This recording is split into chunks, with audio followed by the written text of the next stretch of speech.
ఫిరాయింపుల గురించి మాట్లాడే హక్కు బీఆర్ఎస్ పార్టీ నాయకులకు లేదన్నారు ఎమ్మెల్యే మేడిపల్లి సత్యం. గతంలో పూర్తి మెజారిటీ ఉన్నప్పటికీ ఇతర పార్టీల ఎమ్మెల్యేలను టీఆర్ఎస్లో చేర్చుకొని పార్టీ ఫిరాయింపులను ప్రోత్సహించింది కూడా ఇప్పుడున్న బీఆర్ఎస్ నాయకులే కదా అని విమర్శించారు. ప్రజాపాలన చూసి ఓర్వలేక ప్రజల అటెన్షన్ డైవర్షన్ చేయడానికే బీఆర్ఎస్ వాళ్ళు ఆడుతున్న డ్రామా అంటున్న చొప్పదండి ఎమ్మెల్యే సత్యంతో మా ప్రతినిధి భవిత ఫేస్ టు ఫేస్. ప్రస్తుతం మనతో పాటు ఉన్నారు ఎమ్మెల్యే మేడిపల్లి సత్యం గారు. వాళ్ళతో మాట్లాడుతుంది. సార్ చెప్పండి, తెలంగాణ రాజకీయం అంతా కూడా ప్రస్తుతం పార్టీ ఫిరాయింపుల చుట్టే తిరుగుతుంది. దీన్ని ఎట్లా చూస్తారు పార్టీ ఫిరాయింపులను? అసలు పార్టీ ఫిరాయింపుల గురించి మాట్లాడే అర్హత టీఆర్ఎస్ పార్టీ నాయకులకు లేదు. 2014లో వాళ్ళకి స్పష్టమైన మెజారిటీ ఉన్నప్పటికీ ఆ రోజు తెలుగుదేశం పార్టీలో గెలిచినటువంటి 12-13 మంది ఎమ్మెల్యేలు, అదేవిధంగా కాంగ్రెస్ పార్టీలో గెలిచినటువంటి ఎమ్మెల్యేలను, బీఎస్పీ పార్టీలో గెలిచినటువంటి ఎమ్మెల్యేలను, సిపిఐ పార్టీలో గెలిచినటువంటి ఎమ్మెల్యేలను అనైతికంగా లాక్కొని పార్టీ ఫిరాయింపులను తెలంగాణ రాష్ట్రంలో తీసుకొచ్చిందే ఇలా రోజు టీఆర్ఎస్ పార్టీ, ఇప్పుడు అనుకున్నటువంటి బీఆర్ఎస్ పార్టీ. అది కాకుండా 2018 ఎన్నికల్లో కూడా వాళ్ళకు ప్రజలు 2/3 మెజార్టీ ఇచ్చినప్పటికీ, దాదాపు 88 సీట్లు గెలిచినప్పటికీ కూడా ఆ రోజు ఒక దళిత నాయకుడు అయినటువంటి బట్టి విక్రమార్క గారు ప్రతిపక్ష నాయకుడిగా ఉన్నప్పుడు కనీసం ఒక దళితుడు ప్రతిపక్ష నాయకుడు అంటే ఒక క్యాబినెట్ ర్యాంక్ ఉంటుంది. అట్లాంటి వ్యక్తికి క్యాబినెట్ ర్యాంక్ ఇవ్వకూడదు, ఒక దళితుడు ఆ పొజిషన్ ఉండదు అని చెప్పి నిర్దాక్షిణ్యంగా పార్టీని నిట్ట నిల్వని చెప్పి ఆ రోజు 19 సీట్లు గెలిస్తే దాదాపు 12 మంది ఎమ్మెల్యేలను లాక్కున్నటువంటి చరిత్ర టీఆర్ఎస్ పార్టీది. ఇవాళ రాష్ట్రం రేవంత్ రెడ్డి గారి నాయకత్వంలో ఇలా ప్రపంచంతో పోటీ పడే పరిస్థితి ఉంది.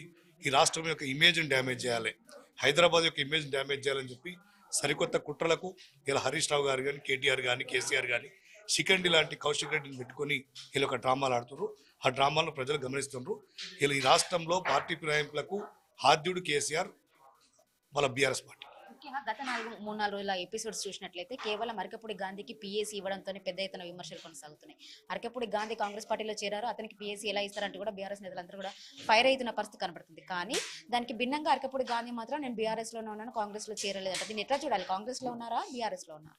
అల్టిమేట్గా అరకపూడి గాంధీ గారు ఏ స్టేట్మెంట్ ఇచ్చిండు? నేను స్వయంగా బీఆర్ఎస్ లోనే చెప్పి ఆయన స్టేట్మెంట్ ఇచ్చిండు. అదేమైనా టెక్నికల్ ఇష్యూ స్పీకర్ గారు నిర్ణయించాల్సిన అంశం. దాని మీద ఇలా వీళ్ళు ఇలా మన అసెంబ్లీ స్పీకర్స్ క్లియర్గా ఒక బులెటిన్ రిలీజ్ చేసిండు. ఆ బులెటిన్లో అరకపూడి గాంధీ గారు టీఆర్ఎస్ పార్టీలో 30 మంది ఎమ్మెల్యేలు గెలిచిన 38 మందిలో అరకపూడి గాంధీ గారు ఒకరు. కాంగ్రెస్ పార్టీ నుంచి 65 మంది శాసనసభ్యులు, టీఆర్ఎస్ పార్టీ నుంచి 38 మంది శాసనసభ్యులు అని చెప్పి ఒక శాసనసభ స్పీకర్ ఒక బులెటిన్ రిలీజ్ చేసిండు. ఆ బులెటిన్ ప్రకారం టెక్నికల్గా అరకపూడి గాంధీ గారు బీఆర్ఎస్ పార్టీకి చెందినటువంటి నాయకుడే. పాడి కౌశిక్ రెడ్డి పార్టీ మారిన ఎమ్మెల్యేలపై ఘాటు వ్యాఖ్యలు చేస్తారా? మీరు మొగోళ్ళు అయితే రాజీనామా చేసి పార్టీలోకి వెళ్ళండి, లేదంటే చీరలు గాజులు పంపిస్తాను తొడుక్కోండి అని, దాన్ని ఎట్లా చూస్తారు? చీరలు గాజులు మొదట ఎవరికైనా పంపించాలంటే కేసీఆర్కు, కేటీఆర్కు, హరీష్ రావుకు పంపించాలి, కాంగ్రెస్ పార్టీ నాయకులకు కాదు. ఇలా గతంలో దాదాపు 60 మందికి పైగా ఎమ్మెల్యేలను, ఎమ్మెల్సీలను, ఎంపీలను పార్టీ ఫిరాయించినటువంటి చరిత్ర వాళ్ళది. ఫస్ట్ వాళ్ళ గాజులు పంపించినాక ఆయన మాట్లాడితే బాగుంటుంది. ముఖ్యంగా పోలీస్ యంత్రాంగం అంతా కూడా సీఎం కన్సర్న్లో పనిచేస్తుంది, శాంతి భద్రతను కాపాడే పరిస్థితి లేదు తెలంగాణలో, ఎప్పుడు ఇలాంటి సిచ్యువేషన్ రాలేదు అని చెప్పేసి వాళ్ళు చెప్తున్న పరిస్థితి. దీన్ని ఎట్లా చూస్తారు? శాంతి భద్రతలకు భంగం వాటించే కార్యక్రమం బీఆర్ఎస్ పార్టీ నాయకులు చేస్తున్నారు.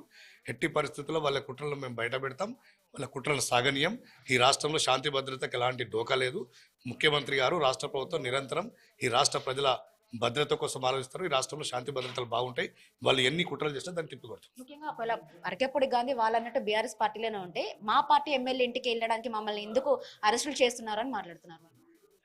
అరకపూడి గాంధీ గారి ఇంట్రెస్ట్ కొద్దీ వాళ్ళ ఇంటికి వెళ్ళాలి తప్ప ఆయన పర్మిషన్ లేకుండా, ఆయన అనుమతి లేకుండా ఇంటికి వెళ్ళడం, అది ఎవరైనా ఏ పార్టీ ఉన్నప్పుడు కూడా నిజంగా ఆయన బిల్లింగ్ తోటైనా మీటింగ్లు పెట్టాలా, ఆయన బిల్లింగ్ తోటి ఎవరైనా కలిసి మీరు ఏం చెప్పదలుచుకున్నారు?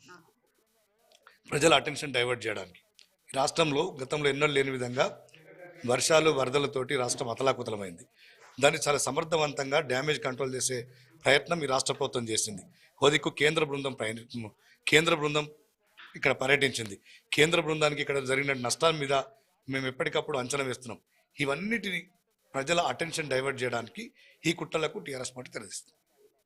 ఇది మొత్తానికి పార్టీ ఫిరాయింపుల గురించి మాట్లాడే నైతిక హక్కు బీఆర్ఎస్ వాళ్ళకి లేదని చెప్పేసి మేడిపల్లి సత్యం చెప్తున్నారు పరిస్థితి కనబడుతుంది. కేవలం ప్రజల అటెన్షన్ డైవర్ట్ చేయడానికి ఇదంతా కుట్ర చేస్తున్నారని కూడా వాళ్ళు చెప్తున్న పరిస్థితి కనబడుతుంది. కెమెరా పర్సన్ శ్రీకాంత్, భవిత, న్యూస్ 60 హైదరాబాద్.